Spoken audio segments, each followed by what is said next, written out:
Assalamualaikum warahmatullahi wabarakatuh. Alhamdulillah rabbil alamin wa bihi nasta'in wa ala umuri dunya waddin. Wassalatu wassalamu ala asyrafil anbiya wal mursalin sayyidina wa nabiyyina Muhammadin wa ala alihi wa sahbihi ajma'in. Amma ba'du. Ma'asyiral muslimin yang dirahmati oleh Allah Subhanahu wa taala, insyaallah pada kesempatan kali ini kita akan sama-sama mengkaji mengenai Qasas. Nah, sekarang apa itu Qasas? Qasas secara etimologi adalah bahasa yang diambil dari bahasa Arab yang merupakan jamak dari al-qasasu atau al-qisasatu yang memiliki arti urusan, kabar, berita maupun keadaan.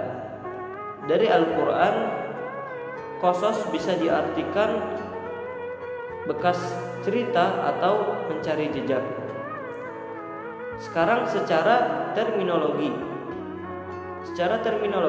Qasas Al-Quran adalah kabar-kabar di dalam Al-Quran yang menceritakan tentang umat-umat terdahulu, tentang kenabian terdahulu, dan peristiwa-peristiwa yang telah terjadi. Kita lanjut ke pembahasan berikutnya, yakni macam-macam kisah dalam Al-Quran. Di sini terbagi menjadi 3. Yang pertama adalah kisah-kisah Nabi terdahulu.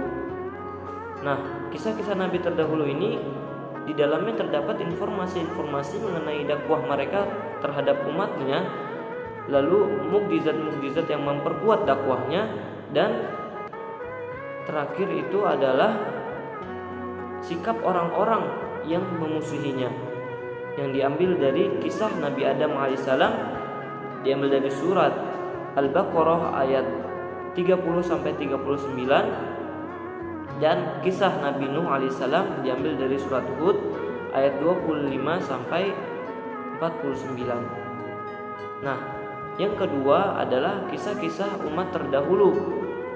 Nah, kisah-kisah umat terdahulu ini adalah kisah-kisah yang menyangkut pribadi-pribadi atau golongan-golongan tertentu yang tidak disebutkan kenabiannya atau bukan nabi, namun dinukil oleh Allah Subhanahu wa taala untuk dijadikan pelajaran bagi manusia. Nah, di sini diambil dari kisahnya Ashabul Kahfi, Ya'juj Ma'juj, cerita Qarun dan Talut dan Jalut. Nah, yang ketiga adalah kisah pada saat masa Rasulullah SAW.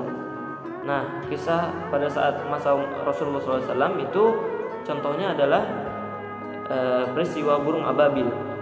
Ini disebutkan di surat Al-Fil ayat 1-5, dan peristiwa perang Badar dan Uhud yang disebutkan dalam surat Al-Imran dan lain sebagainya. Kita lanjut ke pembahasan berikutnya, yakni fungsi atau tujuan dari kisah-kisah dalam Al-Quran. Yang pertama adalah menguatkan atau menjelaskan prinsip-prinsip agama Allah, bahwa semua ajaran yang dibawa oleh Rasul itu adalah tujuannya tauhid, atau intinya adalah tauhid. Yang kedua, memelihara atau mempertahankan kesucian manusia. Dan yang ketiga, menjadikan uswatun hasanah atau suri tauladan yang diambil dari akhlak terpuji para nabi dan orang-orang soleh yang dijelaskan di dalam Al-Quran.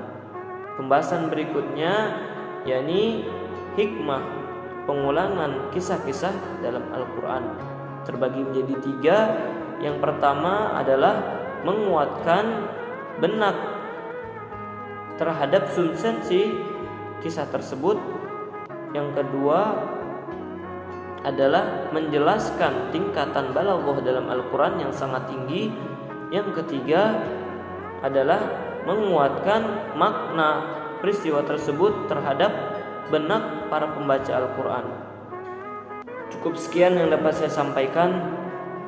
InsyaAllah sebelum saya tutup kajian ini, saya akan membacakan sebuah ayat yang berbunyi Bismillahirrahmanirrahim. Inna hadza lahuwal qasasul haqq wa ma min ilahin illallah wa innallaha lahuwal azizul hakim. Shadaqallahul azim, yang artinya sesungguhnya ini adalah kisah yang benar dan tidak ada Tuhan yang berhak disembah selain Allah Subhanahu wa taala, dan sesungguhnya dialah Allah yang maha perkasa lagi maha bijaksana. Kurang lebihnya mohon maaf. Billahi taufiq wal hidayah. Wassalamualaikum warahmatullahi wabarakatuh.